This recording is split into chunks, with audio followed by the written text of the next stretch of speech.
Hello, my name is Dave Rathwell.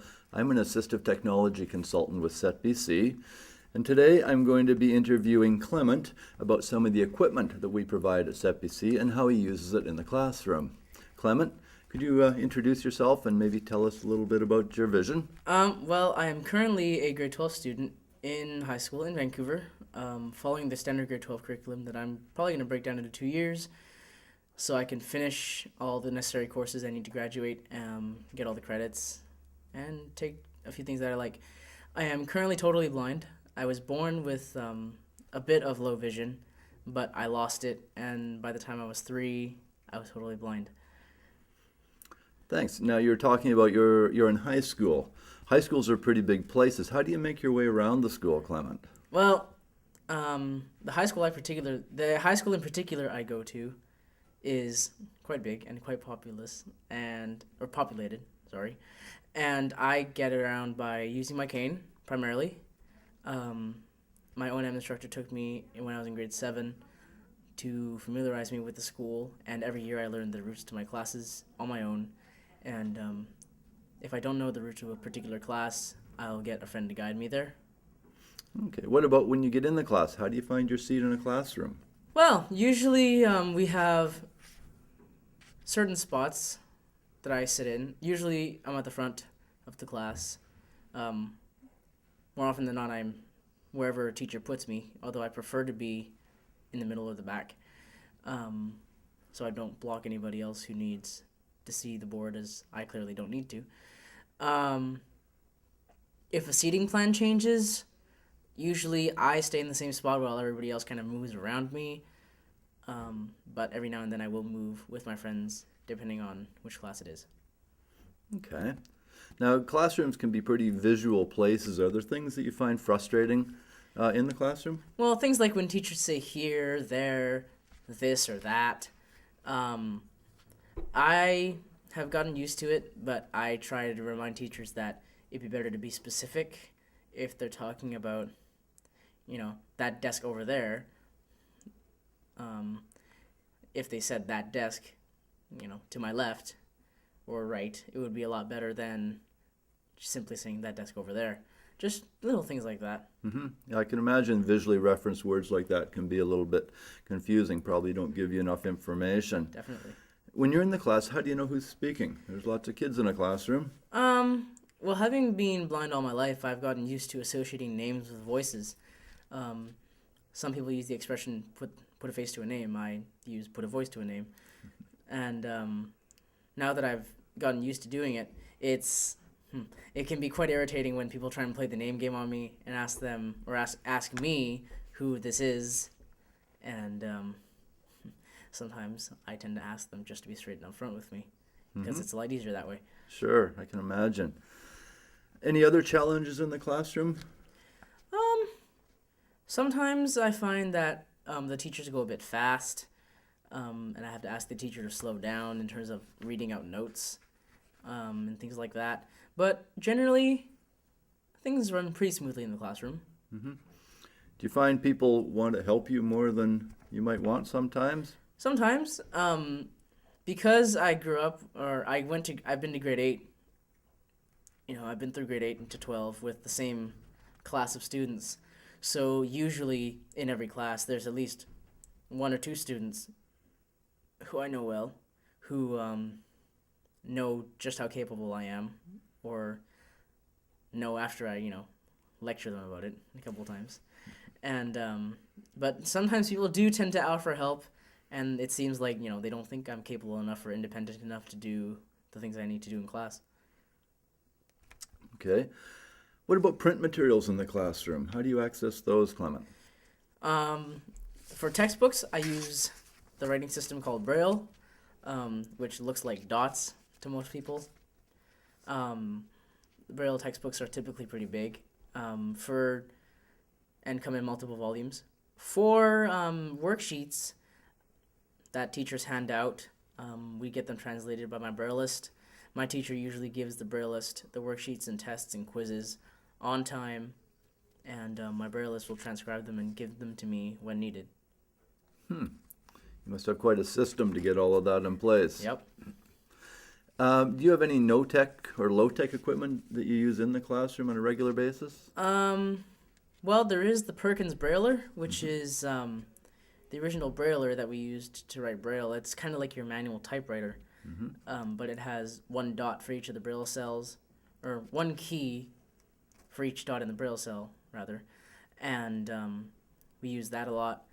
Sometimes I use a digital recorder to record notes, or if it's an elective class like choir, to record different parts, singing, that kind of thing. What technology are you currently using in the classroom? Well, I have a standard off-the-shelf laptop that has a screen reading software on it called JAWS for Windows. JAWS stands for Job Access with Speech, and it's basically how I navigate around my computer, read the screen on the text, that kind of thing. How about a mouse? Do you use a mouse? No, I don't. As a blind person, unable to see the cursor, I don't use the mouse. I use keyboard shortcuts that are built in to either Windows or JAWS specifically to navigate around the computer systems. Okay. So all of the computer is accessible directly through the keyboard, is that right? Most of it is. Sometimes you have to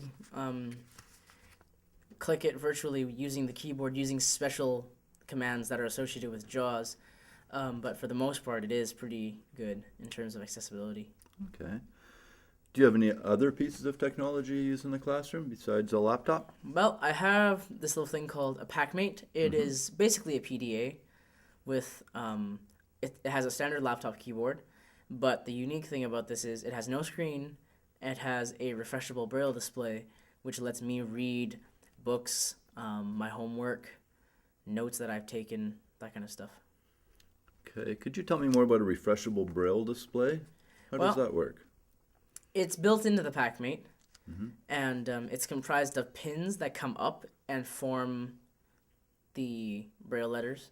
The pens aren't sharp; they're blunted pins. So it's easier to read it as opposed to carrying around a laptop and 3 or 4 parts of a textbook, since textbooks often come in more than one volume.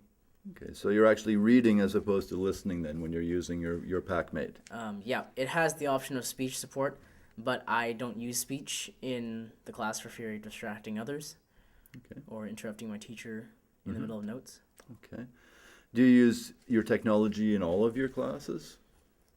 All except for a few.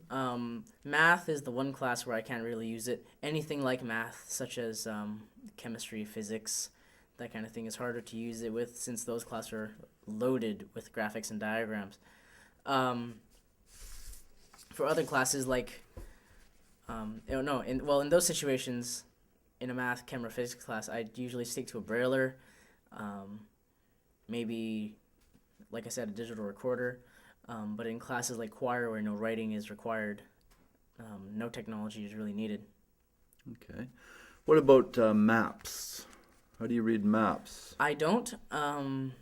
Usually, if there's a map, we assess how good it would be tactily, and if it's doable, if it's tactily transcribable, and if I can actually make any sense of it, then we'll go ahead with it. But in actuality, teachers will omit the map if they feel that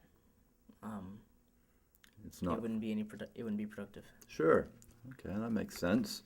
So are you comfortable using your technology in the classroom? Yes, I am. I've been using it since I was in grade 6 or 7, so I've had a lot of experience with it. I take notes a lot. I'm a pretty decent typer. So yeah, all in all, I'm pretty comfortable with using the technology in class. Okay. What about when you don't have it? Technology is technology. Sometimes it breaks. Does this happen to you, and what do you do then? Breaks all too often for me. If a technology breaks, that's when I refer to the no-tech method, which is either my digital recorder, or I'll ask a friend to copy the notes, or I'll get a friend who has copied the notes to give them to me so I can take them down when my technology is back or just on a brailler. Okay. Are there any other issues you've encountered with technology in the classroom? Sometimes when technology batteries and they'll run low too, right? So oftentimes I need to be near a power outlet, which isn't always available in class. And I've learned that it's usually my responsibility to make sure that the packmate or laptop is fully charged so that it can go through class without need for a power outlet. But sometimes that is necessary, and maybe even like a power bar or extension cord is needed. Okay.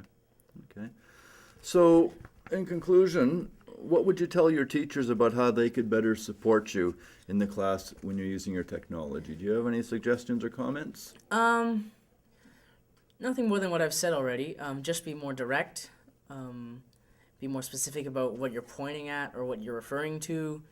If there's a diagram on the overhead, describe it, or in some form talk about it or mention it, and just keep doing the good job you guys are doing and keep up the effort. Excellent. It's appreciated.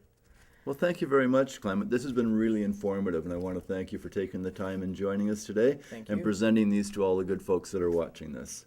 Thank Thanks you very again. much.